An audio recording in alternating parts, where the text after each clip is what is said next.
အားလုံးပဲမင်္ဂလာပါကျွန်တော်ဒီနေ့ပို့ချပေးမယ့် Excel သင်ခန်းစာကတော့9စီပေါ့နော်9စီအသုံးပြုလေးဖြစ်ပါတယ်အဲ့တော့ကျွန်တော်ဒီမှာ data လေးရေးထားတယ် day amount ဆိုပြီးတော့ကျွန်တော်ထားပါတော့ကျွန်တော် sentence ဆိုင်မှာပေါ့နော်ဒါ Monday နေ့မှာကျွန်တော်ရောင်းရတဲ့ငွေပမာဏပေါ့ဒါ Tuesday ပေါ့နော်အင်္ဂါနေ့မှာရောင်းရတဲ့ငွေပမာဏဒီလိုလေးအတီးတီးရေးထားရနော်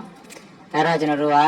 ဒီ Sunday မှာကျွန်တော်တို့အလုပ်ပိတ်မယ်ပေါ့နော်ဒီ Sunday မှာကျွန်တော်တို့ကပိတ်ရက်မှာကျွန်တော်တို့ဒီတစ်ပတ်စာရောင်းရငွေဟာကျွန်တော်လိုချင်တာဥမာဒါတွေကိုအရင်ပေါင်းလိုက်မယ်နော်ဒါတွေကိုပေါင်းမယ်ဆိုကျွန်တော်တို့ဒါဒီနေရာမှာကာစာချပြီး order ကို p equal နေလိုက်မယ်နော်ဆန်ဆိုပြီးထွက်လာ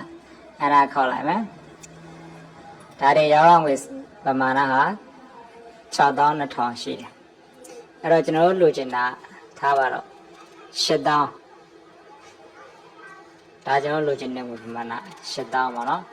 အဲ့တော့62,000ကနေကျွန်တော်တို့8000ဖြစ်ဖို့စနေနေ့မှာပေါ့နော်ဘယ်လောက်ရောင်းရင်8000ဖြစ်နိုင်လဲဒီလိုပုံစံနဲ့တွက်တဲ့အခါမှာကျွန်တော်တို့9စိနဲ့တွက်လို့ရပါတယ်အဲ့တော့ဒါတစ်ပတ်စာရောင်းငွေပေါ့နော်ဒီစနေနေ့မှာရောင်းရင်လင်းဝင်နေမှာကျွန်တော်စင်းချုပ်ရင်8000ဖြစ်ဖို့ရည်ကြည်တယ်အဲ့တော့စနေနေ့မှာဘယ်လောက်ရောင်းရမှာ8000ဖြစ်မလဲပေါ့နော်ဒီပုံစံနဲ့သတ်မှတ်တဲ့အခါမှာကျွန်တော်တို့9စီနဲ့သတ်မှတ်ပြလို့ရပါတယ်ဒါကတော့ကျွန်တော်အလွယ်စရာလေးပေါ့နော်ဟုတ်ပြီအဲ့တော့ဘယ်လိုသတ်မှတ်မလဲဆိုကျွန်တော်နောက်ဆုံးပေါ့နော်ဒါပေါင်းထားတဲ့ညီညာချင်းဆန်တယ်ပေါ့နော်ဒီနေရာလေးမှာကာစာတစ်ချက်ချမယ် data တွေလေးမှာကာစာချမယ်ပြီးရင် data တွေဝင်မယ် y analysis တွေဝင်မယ်နော်ဒီမှာ9စီဆိုတာတွေ့လိုက်မယ်ဒီတိုင်းလေးပေါ့နှိပ်ပေးလိုက်မယ်9စီပေါက်လေးထွက်လာနော်ဆက်ဆဲဆိုတဲ့နေရာမှာကျွန်တော်ဒီ formula ပါတဲ့ကွက်လေးပေါ့နော်ဒီတိုင်းလေးဝင်နေဒီတိုင်းလေးပဲထားလိုက်မယ် to value ဆိုတာကျွန်တော်သတ်မှတ်တဲ့ပမာဏပေါ့ကျွန်တော်ကလိုချင်တာ8000 target ထားတာပေါ့နော်8000ထည့်မယ်ဒီနေရာမှာ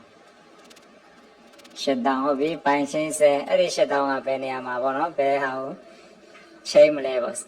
စနေနေ့ကိုကျွန်တော်ထပ်ကာစာပေးလိုက်မယ်နော်စနေနေ့ကို select ပေးလိုက်မယ်ဒီတိုင်းလေးပါဆက်စဲမှာကျွန်တော်တို့ formula နဲ့ပေါင်းထားတာကိုထည့်မယ် to value မှာကျွန်တော်တို့ target သတ်မှတ်ထားတဲ့ငွေပမာဏထည့်မယ်ပြီးရင်ပိုင်းချင်းဆဲဆိုတဲ့နေရာမှာကျွန်တော်တို့ဒီမရောင်းရတဲ့နေ့ကိုထည့်မယ်ပေါ့ပြီး okay နေလိုက်မယ်ဟုတ်ပြီနော်ဒါဆိုတော့တွက်သွားတယ်ကျွန်တော်တို့တနေ့ငွေလေးကြာရင်ကျွန်တော်တို့8000ဖြစ်ဖို့ကြာရင်စနေနေ့မှာ18000ရောင်းရမှာကျွန်တော်တို့က8000ပြည့်မယ်ပေါ့နော်ဒီပုံစံလေးပါဒါက9စီတွက်နေလေးဖြစ်ပါတယ်ဟုတ်ပြီအားလုံးအဆင်ပြေမယ်ထင်ပါတယ်โอเค